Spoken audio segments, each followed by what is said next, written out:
आज मिल गया एक और सच्चाई का पुजारी मिट्टी में।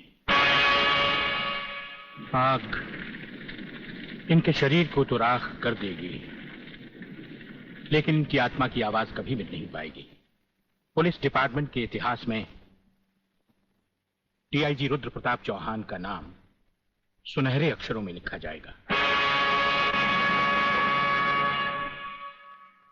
बहन, भगवान की मर्जी के सामने इंसान बेबस है। मुझे आपके परिवार के साथ पूरी हमदर्दी है। बहुत हो गई हमदर्दी। मंत्री साहब, ये भाषण बंद कर दीजिए। कुछ ही दिनों के बाद आप ही के डिपार्टमेंट के लोग जब इनका घर खाली करवाने जाएंगे ना, तब मैं पूछूंगा आपको हमदर्दी के बारे में। Bagle, control yourself. जब तक हमारे डिपार्टमेंट के गद्दार और खादी के कपड़े के पीछे छिपे हुए दरिंदे जिंदा रहेंगे ना, ये चिताएं ऐसी ही जलती रहेगी, एक के बाद एक। कुछ चंद सिक्के मिलेंगे भाभी को सरकार की तरफ से भविष्य के लिए। Bagle, stop it. बोलने दो इसे, ठीक ही तो कह रहा है। लेकिन मैं वचन देता हूं कि डीआईजी रुद्र प्रताप की कुर्बानी व्यर्थ नहीं जाएगी। मैंने दिल्ली में केंद्र सरकार से बात कर ली है। इनकी हत्या की तुरंत ही न्यायिक जांच होगी। आज तक कौन सी कमेटी ने सही जांच करके मुजरिम को सजा दी है? यह आपकी कमेटी समिति की जांच की फाइलें होती है ना, ये ढुलमुल सरकार बदलते ही गुम हो जाती है। न्यायिक जांच करेगी दिल्ली, अंधी और वैरी दिल्ली। ये दिल्ली बस मुंह है इसलिए पटर पटर करती रहती है। ये करना है, ये होना चाहिए, हमें दिखाना है। बस दिल को तसल्ली देने के लिए अच्छा लफ्ज है दिल्ली। इंस्पेक्टर वागले, मैं तुम्हें सस्पेंड करता हूं। बस सस्पेंड होते होते मैं थक गया हूं। निकाल दो मुझे नौकरी से।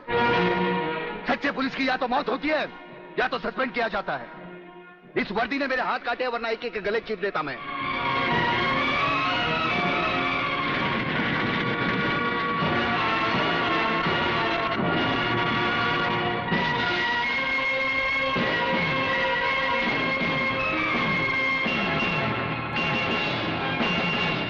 आप सब अच्छी तरह से सुन लें कि आज की इस मीटिंग के बाद मैं इस मामले में और कोई मीटिंग नहीं बुलाऊंगा।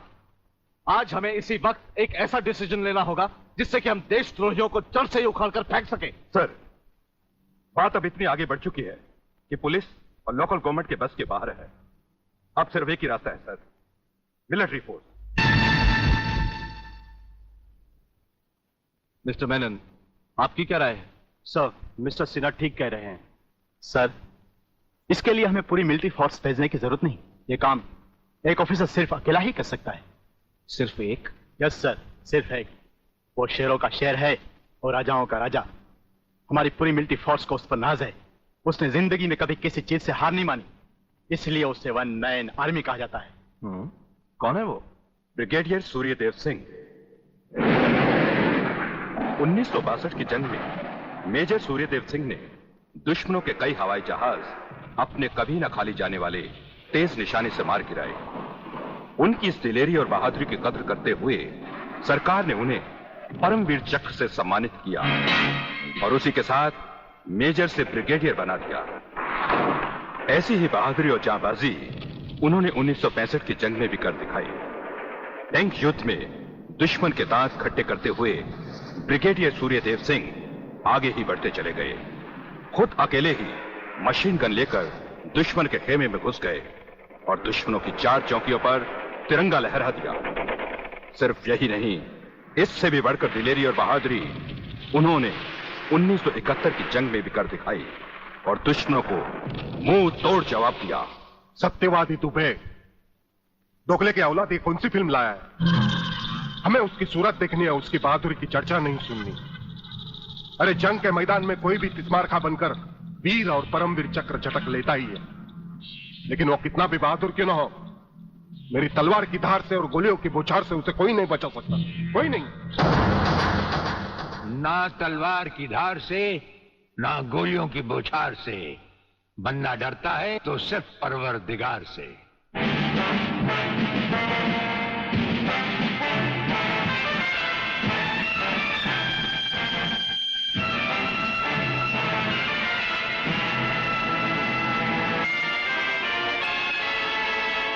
ब्रिगेडियर सूर्यदेव सिंह? अच्छा, तो यही है तुम्हारा ब्रिगेडियर सूर्यदेव सिंह। ढूंढ लो इसे। खबरदार, कोई हिलेगा नहीं। हमारे कमांडोज ने तुम्हारे सब साथियों को घेर रखा है। स्वामी जी, जरा अपने पीछे भी नजर डालो। ये कमांडो बड़ा खतरनाक है। तुम्हारा बाप है, पत्ता हिलने से पहले ही पेड़ काट डालता है। तुम्हारी भलाई अब इसी में है कि बिना हिले जुले खामोश खड़े रहो।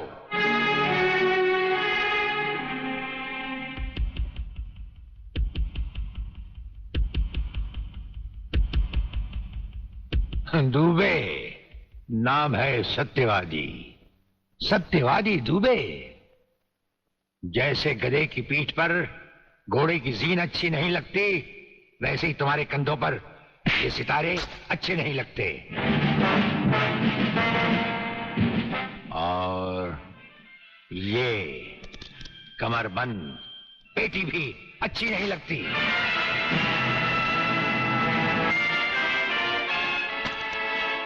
अब वो कसम याद करो जो तुमने खाई थी ये वर्दी पहनने से पहले। हम कसम खाते हैं कि हम पूरी ईमानदारी और वफादारी से देश और कानून की रक्षा करेंगे।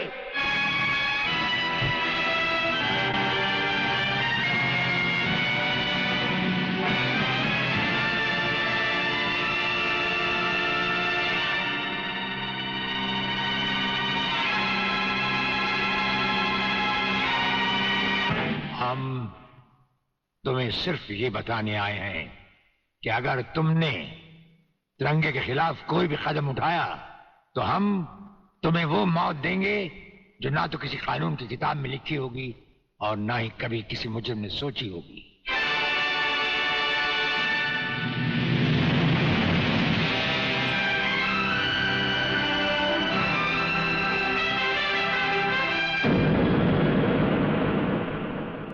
Hello, inspector Wagle speaking. No, suspended inspector Shivaji Rao Wagle speaking. Sir, DSP साहब ने आपको अर्जेंट बुलाया है। कल से ड्यूटी ज्वाइन करनी है। फिर इंस्पेक्टर वागले, तुम्हें शायद मालूम नहीं कि तमाम पुलिस ऑफिसर्स की फाइल्स देखने के बाद ब्रिगेडियर सूर्यदेव सिंह ने सिर्फ तुम्हें चुना है। सर, अब तुम दोनों को मिलकर काम करना है, लेकिन तुम पूरब हो तो वो पश्चिम है। इसलिए सीनियर ऑफिसर होने के बावजूद मेरी तुमसे रिक्वेस्ट है कि ब्रिगेडियर सूर्यदेव सिंह के साथ मिलकर जो भी खेल खेलना हो, शांति और ठंडे दिमाग से खेलना। सर,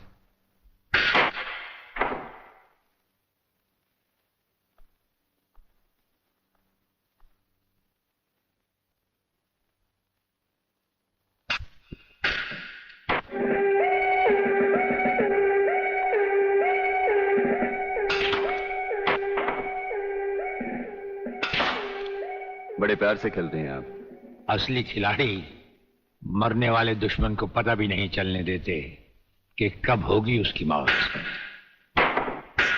तो फिर प्रलयनाथ को छोड़ क्यों दिया? क्या उससे गले मिलने गए थे? गले मिलने गए थे? उसके गले का माप लेने गए थे कि वो फंदे की मौत मरेगा या हमारे पंजे की। वागले, गर्मजोशी अच्छी चीज है लेकिन हमेशा काम नहीं आती। तुमने तो देखा ही होगा, इसी गर्मजोशी की वजह से तुम कई बार सस्पेंड हो चुके हो। नौकरी की परवाह है किसको? यहां है कौन अपने पीछे रोने वाला? इस ईमानदारी की वजह से बहुत कुछ भुगता है, कोई तकरार नहीं है सर। लेकिन ये गुनाहगार कानून को हाथ में लिए फिरते हैं और मैं हमेशा कानून के दायरे में रहकर काम नहीं कर सकता। अपना तो उसूल है, पहले लात फिर बात, उसके बाद मुलाकात। भाई वागले, अपना तो उसूल है, पहले मुलाकात फिर बात और फिर अगर जरूरत पड़े तो लात। बड़ी उम्मीद थी आपसे, लेकिन अब पता चला आपका रास्ता अलग, मेरा रास्ता अलग। आप नरम खून के, मैं गर्म खून का। हम एक साथ काम नहीं कर सकते सर। वागले, तुमने समझा कि जिंदगी में सिर्फ तुमने ही बहुत कुछ खोया है। इस इंसान को देखो, जब चाहता ये घर बसा सकता था, लेकिन नहीं। इस अकेली जान को हमने अपने देश के लिए उठा रखा है। दोनों का मकसद एक है, मंजिल एक है, सिर्फ रास्ते अलग अलग हैं। नहीं वागले, हमारे रास्ते भी एक हैं, मंजिल भी एक है। और फिर इतनी बड़ी दुनिया में तुम्हारा कौन है? कोई भी नहीं, सिवाय फर्ज के। इस दुनिया में हमारा कौन है? कोई भी नहीं, सिवाय फर्ज के। अगर फर्क है तो सिर्फ सोचने के ढंग में और काम करने के तरीके में। अब हमें इस फर्क को मिटाते हुए ये युद्ध एक साथ लड़ना होगा।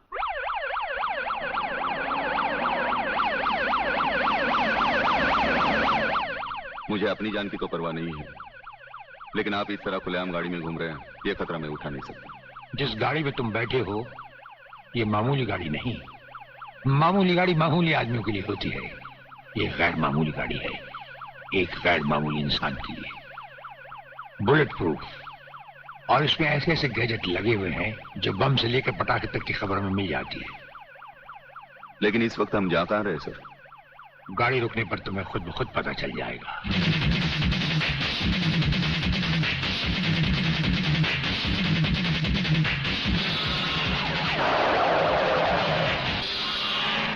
वागले, यहां हमारा घर है।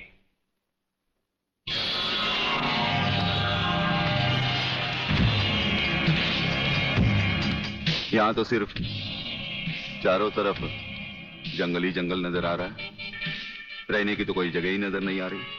अभी नजर आ जाएगा बहादुर।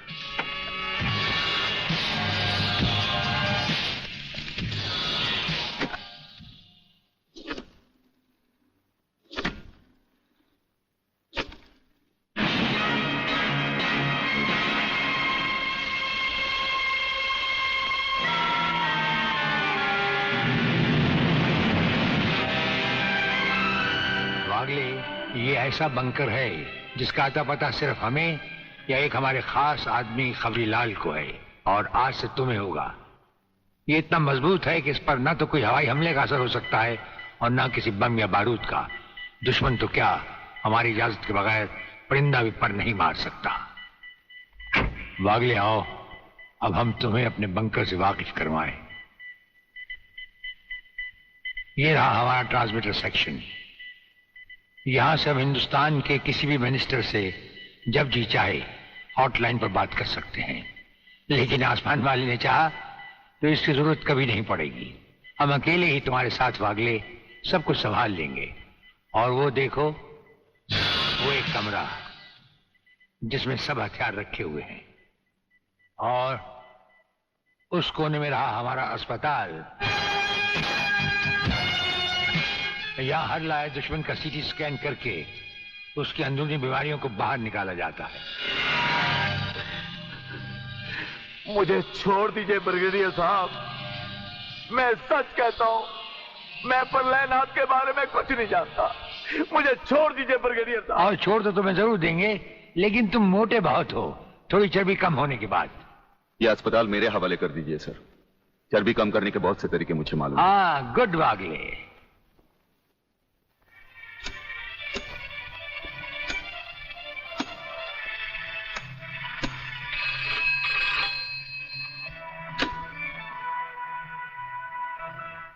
नमस्कार सर, मैं खबरीलाल बोल रहा हूँ।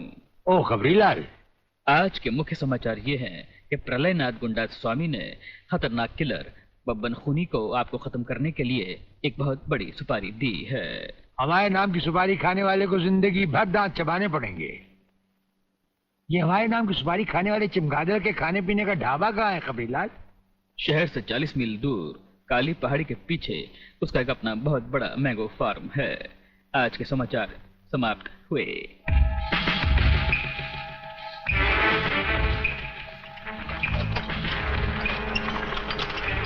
शोभे गंगवा, ये माल जो तू आसाम और यूपी भेज रहा है तगड़ा है ना?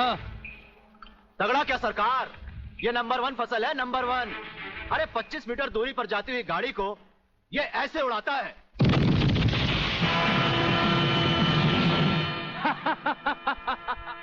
देखा सरकार, ये अपनी बम फैक्ट्री में बना हुआ मैंगो का कमाल।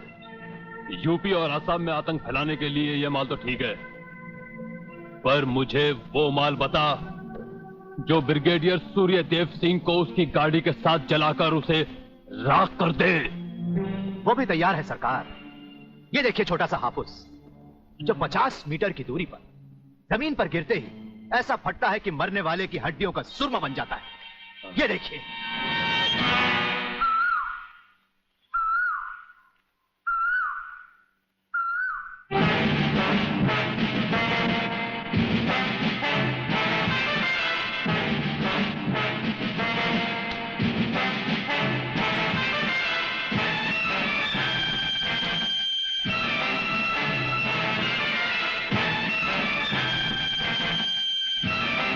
कौन हो तुम? लगता है बब्बन मियां ने कल रात अपनी आंखों में सुरमा नहीं लगाया, जरा कम दिखाई देता है। ब्रिगेडियर सूर्यदेव सिंह? हाँ, ब्रिगेडियर सूर्यदेव सिंह। बब्बन मियां, हमें तो उसी के हाथों से मरना है जिसने हमें इस दुनिया में पैदा किया। तुम सब अपने आप को हमारे हवाले कर दो, वरना तुम्हारा बनाया हुआ आमों का बागीचा तुम सबका अपने हाथों से बनाया हुआ कब्रिस्तान बन जाएगा। तो आओ आगे और पकड़ लो मुझे, मगर इतना याद रखना कि जहां तुम खड़े हो उस पेड़ से लेकर मैंने अपने चारों तरफ माइंस बिछा रखी हैं। अगर इसके अंदर तुमने पैर रखने की भी कोशिश की तो तुम्हारे चीथड़े उड़ जाएंगे। यकीन नहीं आता तो ये देखो।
जीवनलाल टंडेल, प्रलयनाथ को इतना बेवकूफ मत समझो। सारे शहर के पुलिस स्टेशन से पता लगाकर ही तुम्हें फोन किया है। अगर होम मिनिस्टर होते हुए तुम्हें यह पता नहीं है तो मुझे कल तुम्हारा रेजिग्नेशन चाहिए, समझे? अरे जानते हो बब्बन और उसके साथियों ने जबान खोल दी तो सूर्यदेव सिंह हमारे लिए नर्क के दरवाजे खोल देगा। जल्दी से पता लगाओ और उन सबको छुड़वाओ। Yes, DCP Pathania speaking. अरे इंग्लिश को मारो गोली और हिंदी में समझो। मैं जीवनलाल बोल रहा हूं, जीवनलाल टंडेल। ओ सर, आप कहिए, क्या हुक्म है सर? मुझे सिर्फ 1 घंटे में यह बताओ कि सूर्यदेव सिंह ने जिन जिन को गिरफ्तार किया है वो सब कहां हैं, और मुझे 4 घंटे के अंदर अंदर उन सब की जमानत चाहिए, समझे? मगर सर, सूर्यदेव सिंह के बारे में जितनी जानकारी आपको है उतनी ही हमारे डिपार्टमेंट को, और हम उसे ज्यादा कुछ पूछ भी नहीं सकते क्योंकि यही हाई कमांड का ऑर्डर है। वो रहता कहां है? वो भी नहीं मालूम। ये भी नहीं मालूम तो फिर ये बताओ कि वो मिलता कहां है? मैं उससे आज ही मिलना चाहता हूं। सर, वो रोज सुबह सीबीआई ऑफिस में 12 और 1 के बीच में आते हैं सर।